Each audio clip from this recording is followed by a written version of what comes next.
मंडळी, big boss Marathi season 6च्या 6व्या आठवड्यातून कोण घराबाहेर जाणार या विषयीची चर्चा सबंध सोशल मीडियावरती चालू होती आणि तो वेळ आलेला आहे आता।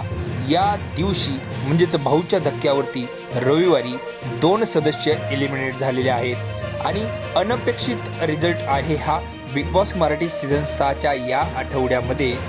करण सोनवणे वाटत नसलं तरी तो प्रेक्षकांच्या कमी मतामुळे घराच्या बाहेर गेलेला आहे आणि दुसरा जो सदस्य आहे तो आजारी असल्यामुळे घराच्या बाहेर तो स्वतःहून जाण्यास तयार झालेला आहे। म्हणजेच काय तर आयुष संजीव जो आहे तो सदस्य काही आजारामुळे त्रस्त असल्यामुळे या आठवड्यातून दुसरं एलिमिनेशन म्हणजेच घराच्या बाहेर गेलेला आहे। तर तुम्हाला हा व्हिडिओ कसा वाटला तो नक्की कमेंट करून सांगा। व्हिडिओ आवडला तर लाईक करा, शेअर करा आणि सबस्क्राईब करा।